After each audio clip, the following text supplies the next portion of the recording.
Hello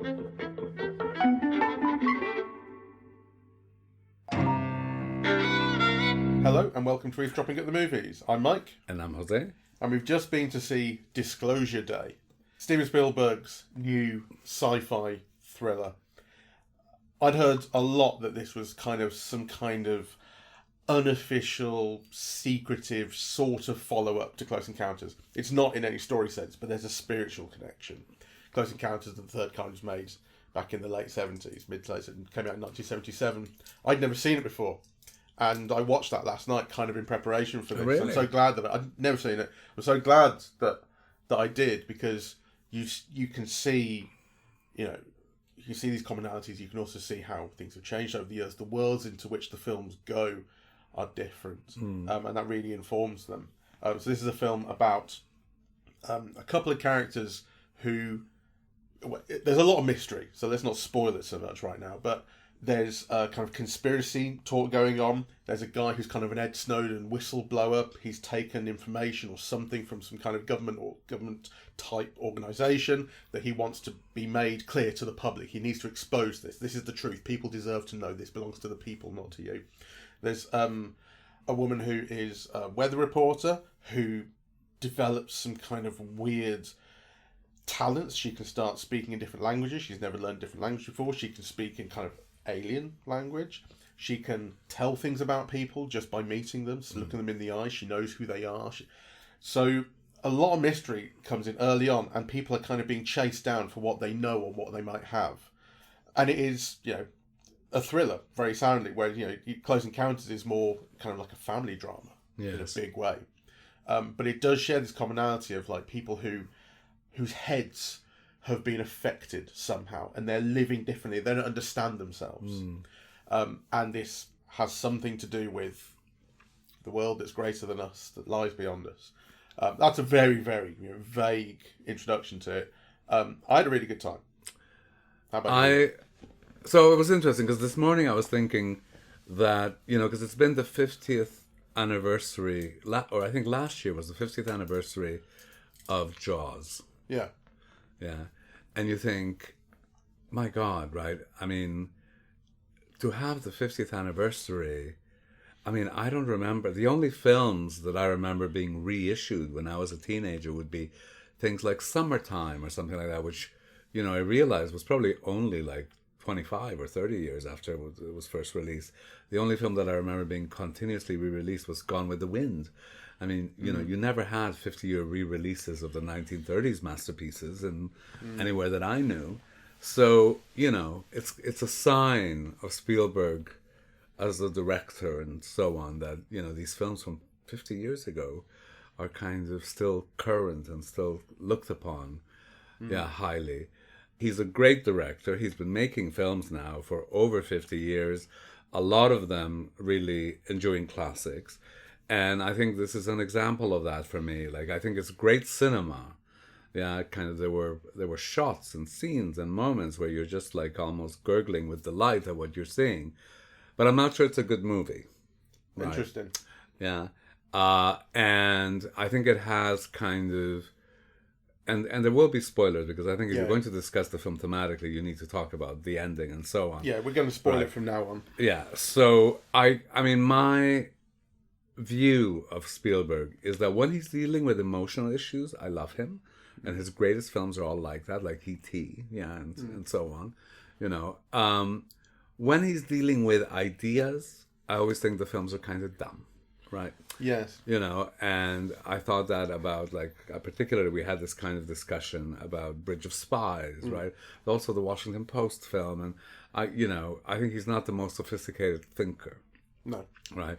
And so I think this is a film that harks back to his beginnings, in the sense that it is kind of technically dazzling. It features what he became known for, which is extraterrestrials and, kind of sci-fi elements. It has brilliant action, I think. I think the whole theme about, conspiracy theories, whether aliens are with us, I think it's handled very weakly. I thought, particularly the ending of the film, where everybody's glued to their phones, and it's almost like, it has this very old-fashioned idea that if you reveal something, things will change, right? Or, or there used to be a belief held, and certainly in North American culture, that if the truth came out, the situation would change. If people only knew, then there would be this change. Now we know, and there's no change. And also, we live in a culture where people just, don't believe. There's conspiracy theories everywhere, right? It's all fake news, and and the idea behind all of this is kind of also obfuscation. If you put enough shit out there, nobody believes the real stuff when they see it, right? So this idea that the film has, that if you just get it to the news, right, and they publish it on television, and then like everybody, the whole world will change, right? And the whole film is driven by this idea of stopping that being broadcast, right? That is the motor of the film, right? Ultimately, So I think, like, I mean, it's very, very, very old-fashioned in that sense, and it's kind of enjoyable if you read it. Sort of, it reminds me rather of The Newsroom, the Aaron Sorkin TV show, which had a very similar thing. It was all about the good people working at the news to get the news out to the American people, to tell them the truth. Yes. And it holds these kind of these people, great ideas, the Walter Cronkites and whoever, I can't remember the name of half of them. But these great figures, and you go, this is pure fantasy. So when you get to the end of this and the truth is being revealed and people are stood in the middle of the street on their phones and everyone stops what they're doing, you have to buy into the fantasy, because otherwise you're just going to find it the silliest thing in the world. You've got, like, it's a trope. I think it's a cinematic trope. You've seen it before in a lot of things. That's right. That everyone stops. I think it's even harder. It was probably never easy to believe that. It was never the case. No. That you would, everyone, like, you get those reports of when Orson Welles broadcast the dramatization of the War of the Worlds as though it was a news broadcast, and people apparently were like throwing themselves off bridges because they believed in stuff. There may be some truth to that, but I'm sure it's very, very overhyped. That's the closest I can think of to like everyone stopping still. Even when 9/11 happened, we were before the age of social media, so you didn't have, you weren't, you were online in early ways, but essentially you were still watching the TV for that news. But again, it wasn't like I'm sure a lot of people did stop and watch it, but I was at the airport, everyone was watching it. Yes, I'm sure they were. In fairness, I was at school, and so like the news kind of filtered through, and then we went home, and then it was on the TV. But also, I was a kid, so it didn't hit me in the same way it hit a grown-up. Let's be fair. And you get that footage of O.J. Simpson, the verdict. You see people, everyone stopped in Times Square watching it on the big screen there. So in fairness, you do get those events. Much harder to believe it now in an age where people are on their phones all the time. Attention is much more distributed. There's much more media available to you to choose from. And there's much more competing media. I went into Twitter I thought I had stopped my account, but actually it doesn't stop, right? Like, so if I'm on my laptop, I can go back on it. And so I haven't been posting anything on it because it's a cesspit, but I sometimes like to look at what they're being a cesspit about. Anyway, and it was so interesting because it said news of the day, right? And it was all Elon Musk. Yeah. And it's so kind of, unbelievably right-wing and nasty and horrible, right? And it amused me to think that, what you're seeing here in the last 20 minutes is ABC, NBC, CBS, CNN, BBC, and Fox News, as if they had some kind of legitimacy, or as if they had the same kind of legitimacy that they had 30 years ago, where generally if the news said it, you assumed it was true. Even if there was kind of slight manipulation. Now I think the news says it, and you look at different sources, you don't quite believe it, and some you don't believe outright. Like I don't believe anything that Fox News says. And you get the impression, because you don't see, I think, probably a close up of like anyone's phone when they're watching, wherever they're watching the end of this. You just get like in these kind of distance shots, you get the impression they're all watching, the footage that's being seen. But the idea that everyone would be there watching the news on their phone, as opposed to like going to Twitter or whatever. And like I said to Jen, you know, like what would happen if this was actually real is I wouldn't hear about it. She might mention it, or I'd go into work 2 days later and someone would go, "Did you see that aliens are real?" You know, like it's not the case that everything shuts down. So you have to accept the fantasy of that. It's a huge fantasy. Yes. And it's where Spielberg is at his most optimistic about it, because it's fundamentally, it's also a very cynical film for a lot of it. This is something I was thinking about in comparison to Close Encounters, because the world of Close Encounters is one that is much more credulous, I think, about the official story. Yes. You know, so like, yeah, Nixon's just recently happened in that era. But it's not a world that is very used to questioning the dogma, the official line. Not as used to, I think, as we are now. And I think it comes partly from that fractured media landscape where you can find your own sources or your own people who agree with you. Yes. I mean, so just to be clear, there was, of course, the whole, anti-Nixon and the White House lying and so on, right? Which is very much part of the culture. It was fed into the paranoid thrillers of the 1970s, the mistrust of government and the institutions and so on. But of course, Nixon was ousted. Yeah. So, by the time that Close Encounters came out, there was a kind of reestablishment of belief in those institutions, right? Certainly in that film is taken as a given. Yeah. Right. So I think what's an interesting contrast to me in these films is that, in his classic 70s, 80s sci-fi, or 80s sci-fi really, the locus is the family. Yeah, so everything is seen through the family, and indeed through the point of view of a child. And it's interesting that those things recur in this film as well. Yeah, the childhood home, the kind of the children bonding. But really the protagonists are all mixed up adults in kind of complex relationships. Complex or not established. I mean, these are not like 2.4 children families. Yeah, exactly. I mean, I was really dazzled by the film, and I had a really good time, right? And there were moments where, what Spielberg does so well, or one of the millions of things that he does so well, is evoke the sense of wonder. That helicopter shot with Josh O'Connor, right? When he's in the field, and the camera moves up, and you see the crop circles, right? I thought, wow. Right, the kind of, so there, but the film never moved me. Like I didn't buy into it emotionally. I'm not sure kind of what was at stake emotionally, really. So I think a previous Spielberg would have given you something about, Emily Blunt's relationship with Wyatt Russell, or Josh O'Connor's relationship with his girlfriend, something that kind of kept you hoping and wishing, and that gave you emotional release. And actually, I didn't think there was anything. In terms of relationships, I don't think so. But there are definitely emotional stakes when it comes to who the characters are and what they know about themselves, the experiences they had as children. And you get that central scene where they are able to they look back on what happened to Emily Blunt as a child, which she's blocked out. She doesn't want to remember it. No. She really has to. And it's really central for her that she reconnects with that extraterrestrial experience that she had as a child. I must say I wasn't terribly moved. I could tell that Jen was.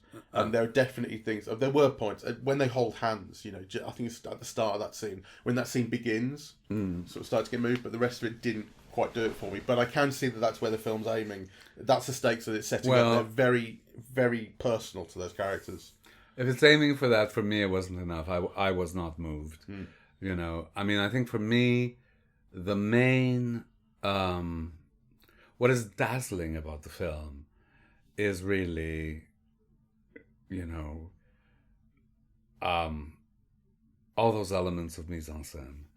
I mean, I love the set design, right? That newsroom, with thousands of screens, and then of course all of those screens are kind of used narratively, as the film develops. So they're not just there for decoration; they have a kind of narrative purpose. I thought just seeing it was kind of dazzling. I thought, that shot which begins with in the hospital with Emily Blunt's eye, right? And then goes, I thought that was dazzling. You know, the bit where Josh O'Connor is in the little house in the country, right, where his girlfriend is still in the house, right, and he notices that the police or the para-governmental organization has come up, and it starts as a traveling shot, right, where he's on one side of the fence, and then it kind of moves through, and then follows him going down the other side. I thought that was like just dazzling, really. The shot where Emily Blunt gets into the studio when she's late, and she's having that weird morning where she's discovering all of a sudden that she can do all this weird stuff. That's all in one take. You get into you start noticing it. You know, she shouted out for being late. You go into makeup, the camera stays there, then they come back out of makeup, rush into the studio, we need to do this while we're walking, go into the studio, talk to the Korean guy, it's all done in one take. The only time it cuts is right at the end when she starts speaking gibberish, and it cuts to the fella. And I bet you that they could have done this all in one take if they really, really wanted to. But like Spielberg will always be happy to go, actually, you know, we're going to end this here. Like when we were watching Close Encounters yesterday, I was doing some film gig stuff, and I was pointing out to Jen, like, look at the way that he sets up these shots, and look how he uses a single take when you don't really notice it. You know, when he's not showing off with it, when he's just reframing. But you can do this in a single take, so you don't need to start cutting here, there, and everywhere. This film has much more of a modern filmmaker sensibility. It is cutting a lot more whenever it's happy to, but he's still practicing that sense of, if we can do this in one go and generate a sense of flow and rhythm and pace to all this, and let you see the actors perform in full, then we will. And there's a lot of effort that goes into doing that. And it really pays off. You notice it. It's brilliant. I mean, that's what I mean when I say it's great cinema. Right. Like, I mean, he's doing all of that better than you could imagine anyone doing it, really. I thought, that was thrilling, and for me, a pleasure of its own. I also got a lot of pleasure out of seeing it as an auteur film, right? Because aside from the things that we mentioned about, Close Encounters of the First Kind and E.T., there's also a harkening back to his first film, right? Because, I noticed when watching it that, isn't it interesting that at this moment in his career where he's almost 80, he's got, in his film, the son of the star of his first film. Because Wyatt Russell is Goldie Hawn's son. Oh, really? Yeah. Okay. Yeah, he's the son of Kurt Russell, and Goldie Hawn.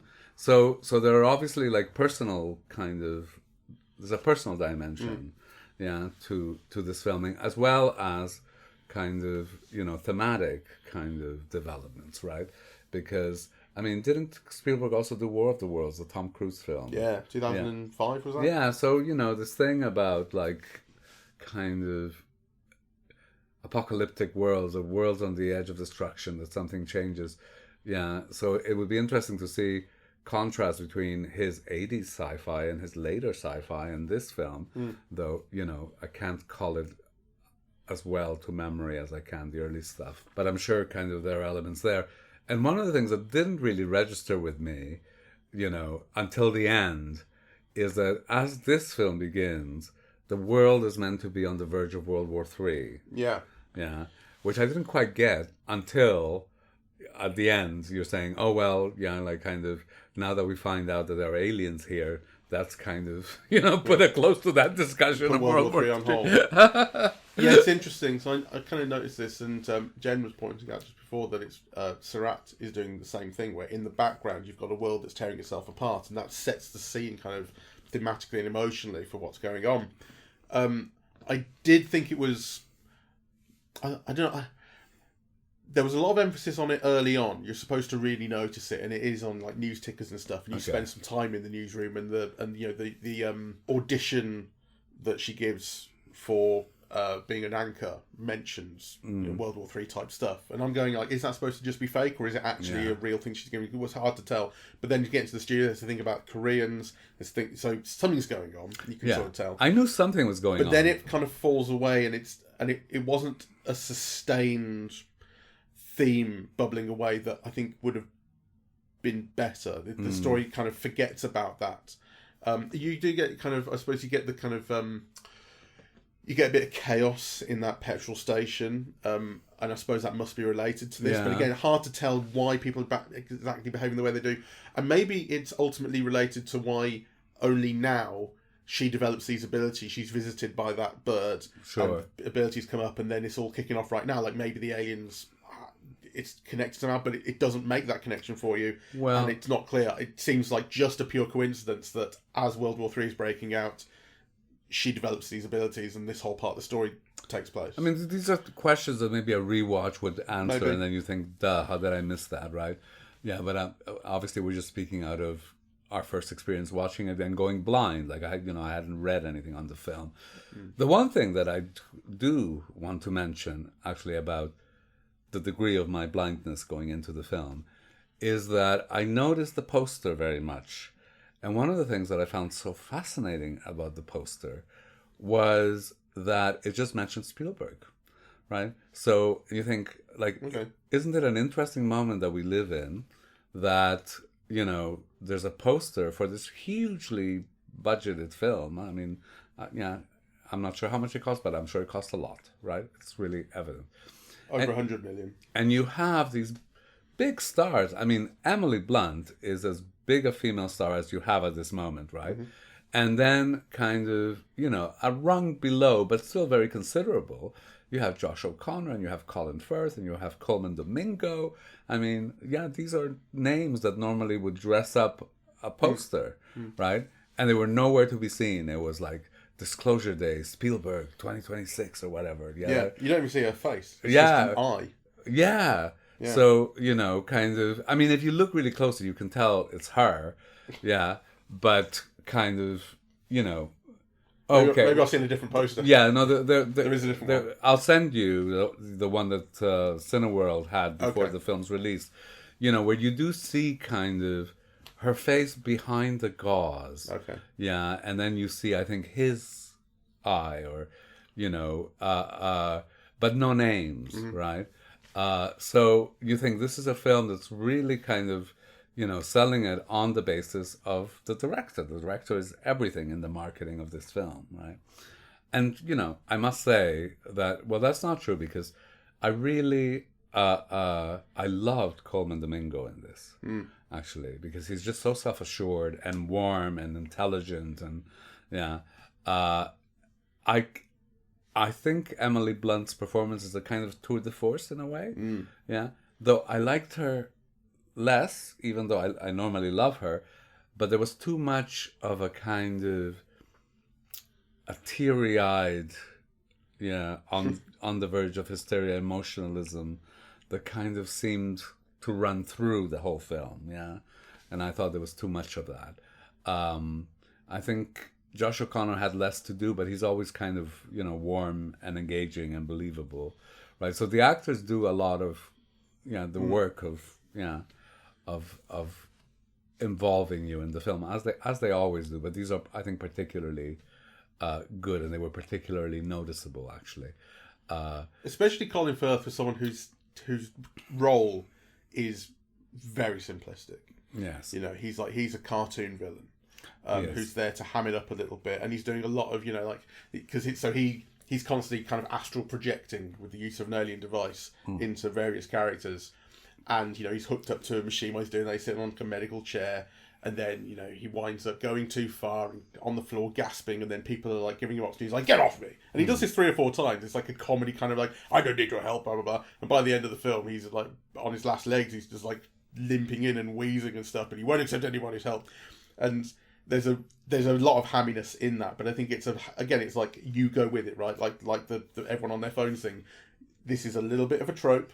You buy into it. It's the kind of guy this film is telling you about. Showing. Yes, though I think the choice of tropes is also telling, and I think kind of, and not to belabor this point, but I do think it needs to be made that I do think that the films don't show a great deal of complexity, really. So one of the things that the film tries to do is to make this conflict, which it then, unites or, reassemble. So, i.e., the conflict is one between religious belief and the existence of aliens, right? Which is, I think, is so dumb, because if you put it between, if the conflict is between religious belief and science, yeah, you might get to, something that's still current, really, yeah, where people are mistrusting science and reason and so on, right? But to make it, a difference between one kind of belief and the other kind of belief, right? I thought was kind of to shortchange the possibilities of a more complex argument. Yeah, it's like it's the question sort of ends up being which one is true, as opposed to how do you what are these modes of belief about, which is kind of more interesting and harder to reconcile, because the film is telling you, well, this one is true. We have seen the aliens. There's evidence on what we're about to tell the world. So what does that do for God? And she's kind of wrestling with that, and then it tries to treat the Elizabeth Marvell character, the Mother Superior, as coming up with a very clever answer to this. I know, which but is that Genesis says we are God's supreme beings on Earth. And God didn't tell us about the aliens in the Bible, so basically she doesn't say it in that way. It's such a Jesuitical argument in a way, right? Because and this is where the film isn't dialectical, because then the argument is, okay, so now we know, by the film's own terms, at the end, we know that aliens exist. We still don't know whether God does, right? Like, God's still something you have to have faith in, right? So it doesn't push it, it doesn't push it that, because I'm sure it would alienate a large part of the religious audience. In fairness, I'm surprised, actually, it went for religion as early and as much as it did. I didn't see that kind of elements of the story coming at all. Yeah. But you have front and centre pretty early on this character who's wrestling with her faith and asking these questions. The first thing she says when it's revealed to her, she sees this footage, aliens exist and we've done this to them, she sees it. The first thing she says is, what does this mean for God? Yeah. So, like, which is not going to be most people's response to seeing that kind of thing. So the film is making a point about the themes that it's going for. Right, but again, I think that's a stupid way of putting the question, because what does it mean for God? Well, does it have to mean anything for God? Like, right? Like, God created aliens. Yeah, if you believe in God, right? Like, But the fact that it sees that as the first question to ask, and it takes that seriously, is interesting. Well, I think it's part of the intellectual insufficiency that I see, in the film, that it kind of, it posits that question in those particular ways, which kind of seem rather banal to me, really. And so again, my reservations about Spielberg are brought to the fore in this particular film, because really, like, so many, I mean, if films were only about movement, right, about action, then, I mean, this is a masterpiece, really, because I think he is constantly kind of engaging me on those levels, right? Like, I wasn't bored at all watching the film, and of course, some people would argue that that's all that matters in films, but I think films are also about ideas, really.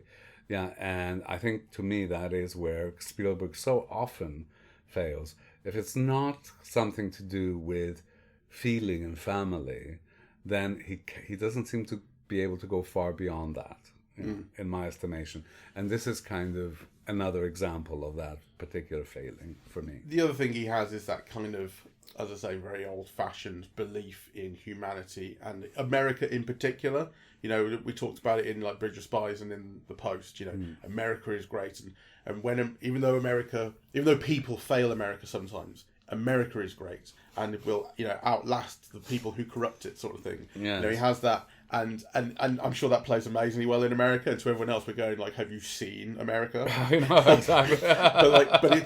but that's very Spielberg, and that's also really the way I feel when Spielberg and Hanks get together. He's like that with Tom Hanks a lot, and they have this kind of, I think we've talked about it before, like this kind of comforting thing you get where, they're telling their story the way they know how, but it's still comfort food, it's platitudinous, that sort of thing. Well, and he has that going on here with the truth will out, and that will, and the way the film ends with the reveal of that one particular alien that they've like the kind of lab monkey that they've managed to rescue type of thing. and they listen to him and then reveal his message to the world, and the message just begins, listen. And then it ends. And like that is the most important thing, is listening, is communication. And you go in... For one thing, I sort of don't believe the alien would say that. Like, after all this alien has been through, is that the first thing he's going to say? I have a message for you. It's going to be like, I'm going to fucking kill you all. Like, you've done something. No. But, I mean, actually, that made complete sense to me because, the film's main through point is about empathy. Yeah. Right? So, if it's about empathy, then, of course, you have to begin by listening. Yeah, absolutely. Not just hearing. Thematically, it adds up. This is what Spielberg is going for. And again, it's like, if you want to like it, you have to buy into this type of story that he's telling. It's a type of story, and it's something that you're either on the train with him or you're not, sort of thing. But it's also easy to be cynical about it and go, well, this is just nonsense, though, right? It's just optimistic, humanitarian rubbish that is hard to buy into. Well, I don't know. I mean, I buy into it, but it is true that the film could have done a better job about showing the lack of empathy, right? So I think, for example, the relationship between Emily Blunt and, Wyatt Russell, like, it could have been much more not hearing each other or not understanding. I mean, he is quite an understanding boyfriend, I think, right? The same with Josh O'Connor's, relationship with, the former novice. They're quite mutually understanding. Even Coleman Domingo and Colin Firth, they're quite mutually understanding where the other is, is coming from. So where is this lack of empathy manifest in the world? Well, I think we're supposed to be seeing that through the backdrop of World War III breaking out, but we're told so little about that. And when we come to the public in general, the wider world, all we see of them is when they all stop and look at their phones to watch the news. We don't get an impression of the world in which this intervention is going to be life-changing. I thought the supermarket scene, or where they stop for gas and there's I mean, if they ask a question of one of the people working there, or maybe one of the customers, I'm not clear what it was. Yeah. What's the address of this place? Yeah, and the guy stops and answers. Whereas, if you really want to show this lack of empathy, you would have said, "Fuck off! I'm taking all the bread," right? I thought that was that could have been worked through better. I also, what's the name of the cinematographer? Janusz Kaminski. Janusz Kaminski. He's worked with Spielberg for a very long time. He's worked with Spielberg for a very long time, and I'm not sure I liked his work here, right? Like, I didn't like the lens flare. Right, like, I mean, I'm not anti-lens flare, and I can see kind of points where it suits the purposes, right? But, I mean, this was full of lens flare, often in interiors, right? And I didn't like it. I thought it was, like, distracting, really. I must say, I don't think I noticed anything. So that's... I didn't like that. I also, I mean, I love the design, but I don't like the way the film looks. Yeah, I thought, the film had that bluish, gray tinge that I associate with early films shot on digital, even though I understand this one was shot on 35 and so on. Was it? Well, that's my understanding. And I didn't like that, really. So, I mean, it was very well lit. Yeah, and I love 35mm film. Sorry. Yeah, and I love the design of it, but I didn't like the look. I know what you mean. Like it's design from look. It's sort of appropriate for the film, but it's also not too imaginative. I like the use of light and dark. It's a very expressive. The lighting was wonderful, but colour feels lacking in it. You get to those scenes in the house which Coleman Domingo and his people are building, which is going to be it's a replica of Emily Blunt's childhood house. You see this at points throughout the film. You don't know why they're building this or what it is, but in there, lighting is warm. It's a warm place, and outside, everything essentially is blue, grey, cold. So you do get that contrast. It's clearly like on the director's mind to put this contrast in, but it still feels rather lacking. And I think. So my last reservation, and I think now I'm being a real bitch about it because, you know, I really enjoyed it. And as I said, I found some of the things dazzling and so on. So to go on about the things I didn't like might seem a bit mean, but, you know, just to be comprehensive. So another thing that I didn't like was a certain kind of infantilization, right? So, you know, when you go back, you were talking about the house, which is what sparked this idea. And you go back and you have the little girl and she begins to sing, "One Day My Prince Will Come," right?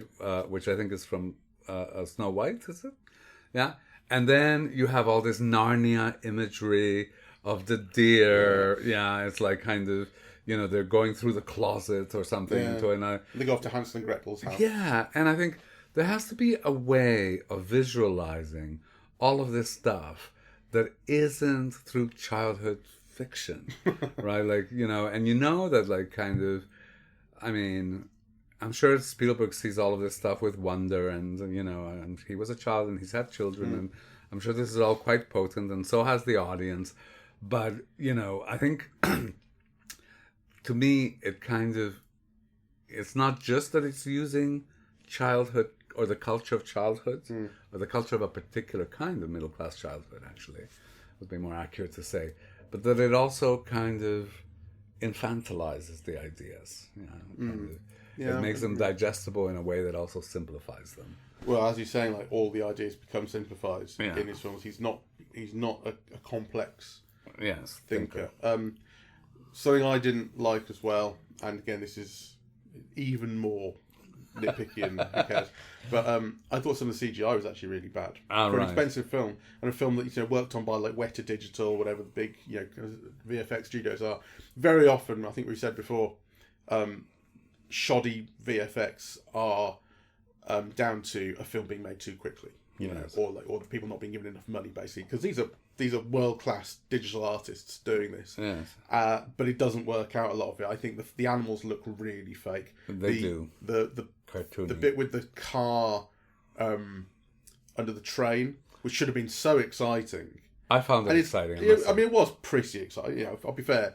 But the car looked super fake. And I'm just going, I'm just not buying. And there'll be lots of stuff in this film which completely got past me. You know, like I'm thinking, that shot you mentioned where Josh O'Connor's in the field and he's running by the fence, right? The camera's swooping round, and it's on the camera's on one side of the fence at the start and comes round the fence to the other. And I'm watching the camera do this. I'm paying attention to it, and I'm thinking, right, the camera, they've moved it around the end of the fence. But then as you go to the other side, you see that wasn't the end of the fence, and actually it's gone through where a beam should have been. And that's, I'm sure, the way they did this is pretty normal stuff. Is that beam was never there, and it was just put in digitally afterwards. And it's just a beam of wood that is in the dark. You don't notice it. It's like very easy to, but it's just those simple little uses of CGI that just build the reality of a scene. And it's things like the sky being changed, or like buildings in the distance having different signage on, all that kind of stuff. That's like 90% of what CGI often is in a big film. It's just changing this stuff that you never even think about. But the stuff that you notice is those foxes, is those deers, and the car, and you go, this is just really ruining this for me. Which is a pity, because, you know, I thought that the film was also, so we talk about old-fashioned in a negative sense, but I want to underline old-fashioned in a positive sense, which is, you know, where you have like these wide shots where tons of stuff happening in the background, and, you know, you have like these sets that are peopled by all kinds of people, kind of, the newsroom, you have these compositions that are more than just like two people in a shot, right? Kind of things like that, you know, just show such incredible skill, and also that anchor it, in a world, really, a world that's kind of, you know, people. So I liked all of those elements of it, very, very much. So, although again, this is to contrast this to Close Encounters again, which we just watched last night. You know, the way that the scene hits you when you get to India, and there are those probably a few thousand people there running and singing and all pointing to the sky. Sure. You go, like, all these people were marshalled, you know, to do this in this tracking shot. Everyone's moving, and then there's timing on top of that and stuff. Sure. You go, this feels big and different, and you really feel that films are not made that way anymore. No, for sure. You know, I mean, if you need a crowd like that, it's probably just as much chance that you're using visual effects to insert them digitally as you are to actually hire them. Yeah. You know? I mean, it's been very interesting to watch Matt Damon talk about The Odyssey. Okay. Where he says, you know, that you go onto that set and it reminded him of his first films. Yeah. Yes, because, you know, you walk into this beach and there's 300 ships. Yeah, all fake, all in different stages of construction, but there are 300 ships. Yeah. Yeah, they're not drawn in later, right? Yeah. Yeah, and so that reminded him of how films were being made when he first started making them, and that nobody makes films like that anymore. And I would agree that probably this isn't made like that either. No, I would imagine not. But yeah. I mean, you also get those stories of Ian McKellen crying on the set of Lord of the Rings because all he was doing was just sitting against a green screen talking to tennis balls because he's supposed to be like 2 times the size of the Hobbits and everything, and he's just going like, this isn't acting, you know, this isn't what I got into this for, you know, like, yeah, I use my imagination, I play acting, but I want to play it with other people, with a thing in my hand, with a table I'm sitting at. Well, boo-hoo, give your paycheck back. Well, yeah, but still. I mean, really. No, but that's what you do this for. It's hard you can't generate that relationship, you know, and it does make films worse when you do. Well, I think CGI, for me, definitely does. It's hard to get. I mean, obviously with films it was always fake. Yeah. But there are different kinds of fake. And I do think, for example, in a lot of action sequences, I find it very hard to get excited because you just know it's CGI, and like they could break 35 bones and it actually hasn't affected anything. Right? You know, whereas this idea that there was something at risk in those actions, or the capabilities of the human body to create those actions, or I mean, that was always part of the thrill, really. I know, it feels like a very old man complaint because there's also lots of CGI heavy films that I really like that are really exciting, that do this very successfully. But, you know, we I'm sure we talked about this like when we talked about Mission Impossible, for instance. Yes. You know, seeing Tom Cruise hanging off that plane has a higher level of excitement about it. Yes, it does. Than if you knew, they did this in the computer. Exactly. It changes things. It does change your experience. It does, and it's now visible to the audience. Like, I would say, probably not in all instances, I'm sure. You know, kind of my eye's not that keen. But actually, in quite a lot of instances, you can tell it's CGI. And as soon as you can tell, you lose belief or faith or involvement. Did you see the Blue Origin rocket explode the other week? They did some tests and it just exploded on the launch pad. And you've got to watch it because, you know, you look at any explosion in a film basically, and one that's been digitally created especially, but even those that have been filmed, to be honest, this thing just looked unbelievable. Like, visual effects people will be studying this, going, how can we make it look like that? Like, a real explosion looks like nothing else. Right. You know, and fire, especially in films, looks really fake a lot of the time. Yes. And even in, you know, when we saw, look at this fucking fireball. It was unbelievable. I'll show you in motion in a minute. It's amazing. Huh.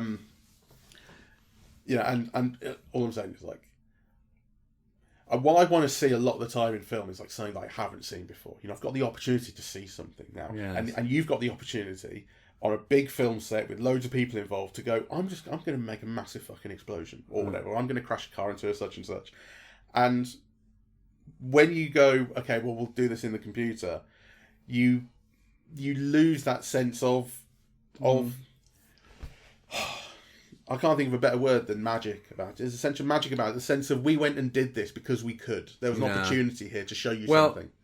But I think that sense of magic in cinema was always kind of a meeting point between the human, right? Because so many of the pleasures in cinema are the way people look, the way people talk, the way people interact with each other, you know, being witty or being elegant, or, you know, or dancing beautifully, or being able to do incredible things with your body, right? Like, kind of, you know, and then what science can bring to that.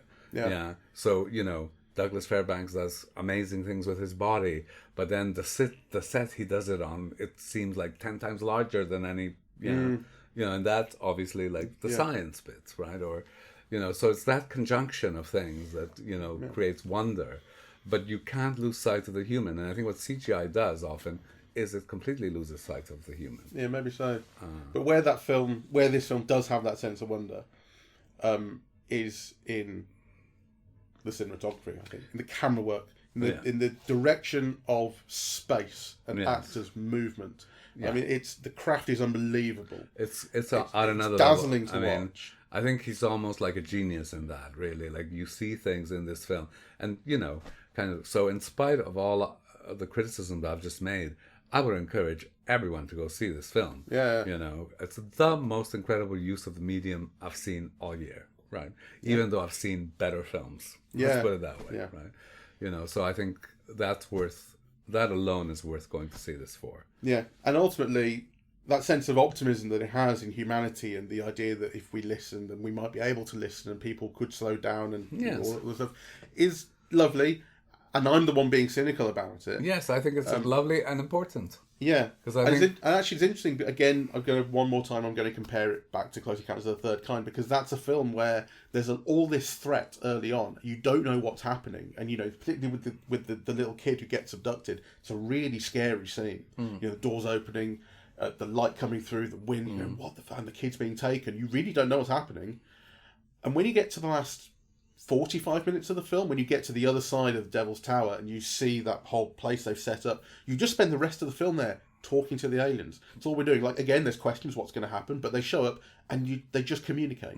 They communicate, and then they give back all the people that they've abducted over the years, including the little kid who gets to reunite with his mum, and then they invite your man onto the ship and just give him a journey to the stars, whatever they're going to do. But it's you don't feel it's threatening anymore. It's an invitation. Sure. And it's a film about learning to communicate. I mean, the film starts, I really noticed this, that film starts with some incident in the desert, and they go, where did this happen? And there's English guys and French guys and people speaking Spanish, and no one can speak to each other, and they're all interpreting, and like the film right at the start is telling you this is about communication.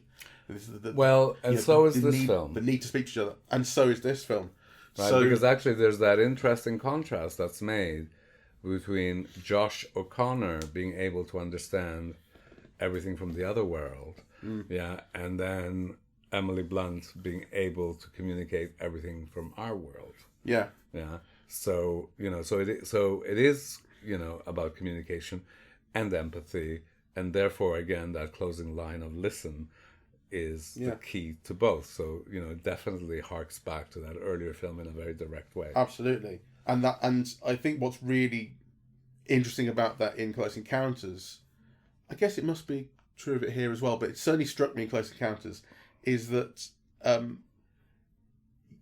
the alien films that you'd had for 15 or 20 years in American cinema had been a lot of hostility. Aliens coming to invade. People will talk about the films in the 50s being analogues of the Red Scare. Yes. So aliens are coming to invade, to take us over. They were very insular, very scared films. And Close Encounters was a film that was very open about the great possibilities of life from other planets, of what we could do, of what we could learn, who we could speak to. The tone is so different. It starts off, like I say, tense and scary and unknown and what's going on. And it tears this guy's family apart, tears him apart. But it leaves you with the sense of wonder. Wonder and awe and positivity and optimism. Which really, really struck me. I mean, that's 50 years old. And also, aliens, that established a view of spaceships and aliens that was obviously building on other imagery, but became very established, I think, through Close Encounters. The little grey fellows with the big heads was really established. And by the point that the aliens show up in Disclosure Day and you see that they're the same looking things, it's a real throwback. Like, that was for a long time the image of what an alien was, and then it became the joke of what an alien looked like. So now when a person sees it, are they going to go, that looks silly because it's the joke of what an alien looks like? I bought it. I was like, I'm into this. I bought it, though. I noticed that the alien looks like E.T. Yeah. It looks like a grown-up E.T. or something, right? What I didn't like, or what I'm unsure about, is, in the ending, is that it references that 1947 plane crash. Roswell. Yeah. And I believe they're real historical... Yeah. The Roswell incident is a famous Exactly. supposed alien. So crash. I didn't like that. Something. So one of the things that the film does, it turns this conspiracy theory stuff into historical fact. Well, it wouldn't be the first film that's built on the Roswell incident as something that was actually real. I mean, a lot of stuff about Area 51 is based on, like, I remember what happened at Roswell. That was real, and here's the truth about it. But in this film, it's particularly egregious, I think. Yeah? Yeah. Well, yes, because the whole thing is about empathy and having faith and listening, right? And cutting and, believe in institutions, really. It's interesting, for example, that the film acknowledges a deep state, right? But bypassing government, right? Bypassing the president and so on. Yeah, these people are non-governmental. And it has a belief in the media and so on and so forth. And, one of the problems with all of that is that these conspiracy theories, like, create all this noise about historical truth, right? So actually, to kind of, do that, it seems to be doing opposite things at once. So on the one hand, it's kind of establishing the clarity of the media and belief and so on. And on the other hand, it says, oh, but also these conspiracy theories are true. Well, I mean, the thing about a deep state, the deep state is... Colin Firth. Well, I was going to say in real life, the deep state is a conspiracy theory. People you can believe in it to certain degrees. I mean, it's funny, I never thought I was a conspiracy theorist until I started going out with Jen, and she was like, "You believe in so many of these things," but these are things which I think are kind of more reasonable, which is about where the power really comes from and stuff. And I'm not saying I'm like a conspiracy theorist in your classic sense, but like for instance, I showed her Dark Waters, the film we saw with. It was about DuPont, the company behind Teflon, and what they were doing, poisoning the water, and how they were poisoning all these people, and. Afterwards, and it's a true story, and they can't make this stuff up because they get sued for it. They're naming DuPont, So this is a true story, and they were doing all this stuff, and the film is very bold about what it's saying. And I said to Jen at the end, like, "Do you see why I have trust issues now?" She was like, "Yeah, I think I get it." So like, there are things that there are people getting away with stuff, and I think this is a film that is entering a world in which people are much more accustomed to thinking that way. Yes. So I wonder actually how it will be taken. I also saw this article recently. This is a little tangential, but I saw this article recently about someone sort of my age or a bit older who showed her kids Dead Poets Society and was surprised at some of the responses that they had to it. Her kids were being teenagers. And one of the things that she picked up on was how individual wins don't matter so much to this younger generation. Structural wins do. So at the end, he hasn't been able to change the Robin Williams character. He hasn't been able to change the structure of this school, the way they work, the way they think. He's not been able to take them down. He's only affected this one classroom of kids. And she's going like, isn't that enough? In the 80s, that was the win. He managed to get through, even though he lost his job and everything. And her kids are going, no, like the institution's still there. It's still fucking crazy. And that's so interesting. I never thought about that, but it so occurs to me as a way that we are being taught to think now, and it's a reasonable way to be taught to think. I'm not saying it's like nuts and the kids are wrong, and I wonder whether there is like a generational divide that will also affect the way things are seen in this film. That the ways in which people behave, the ways in which we think about institutions, are different to kids than they are to adults. I don't know. I'm kind of meandering a bit, but you see where I'm going. I see where you're going. I mean, in a way, it's a key question. I mean, how will we've only talked about our own experience of the film. Yeah, how audiences at large respond to the film, will be the difference about whether it's a success or whether it's not. I mean, so far it seems to be doing quite well. I can see box office of $15 million, but how long's it been out?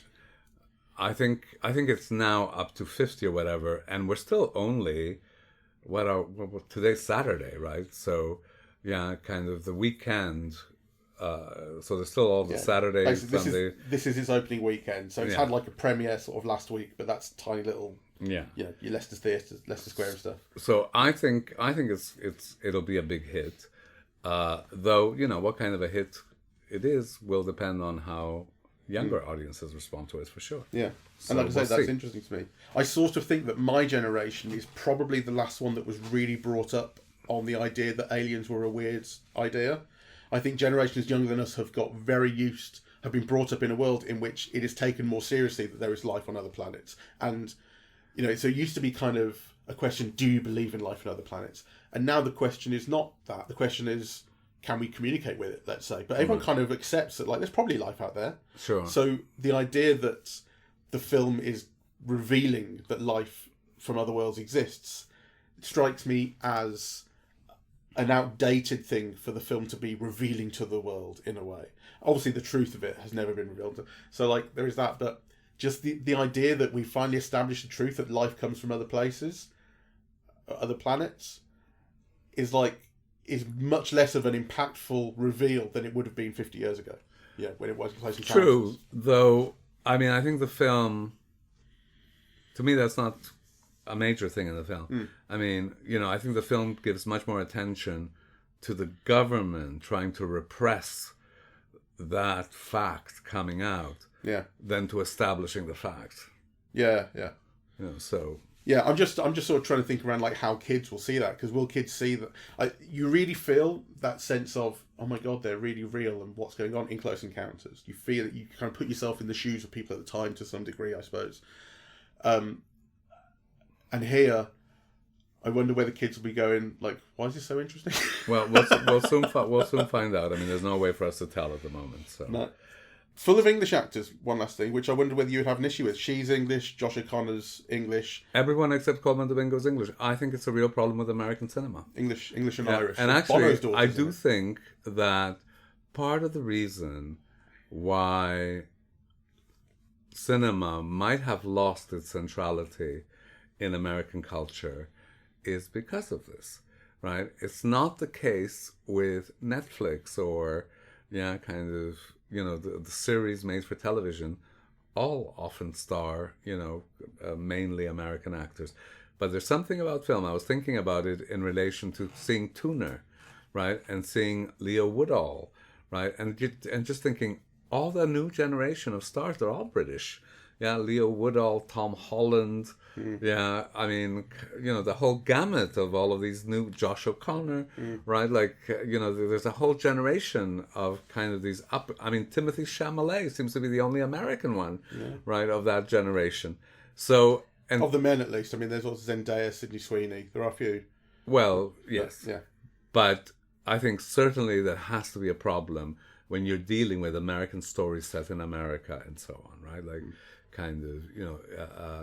I think filmmakers are being kind of really lazy in not paying more attention to the particularities. I mean, for me, a story being set in Mississippi is actually just as complicated and should be just as nuanced as the difference between something being set in Liverpool or something being set in London or Birmingham.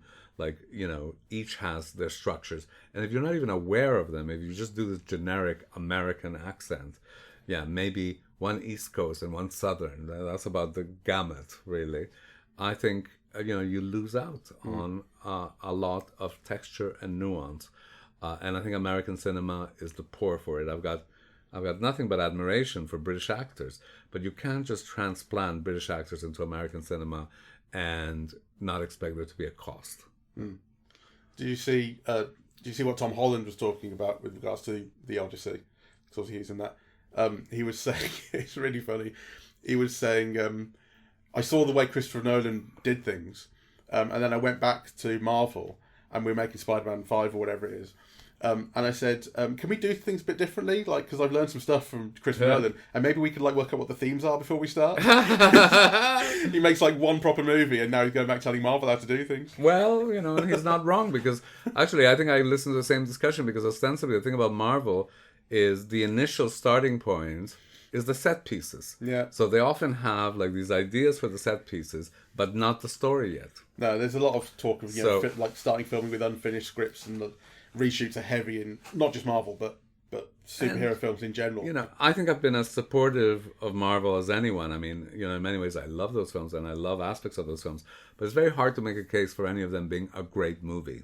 And maybe that's the reason why. Even Black Panther, which is as close as they've come. Yeah, I think Black Panther is the closest they've come. Anyway, we will end it here. Yeah.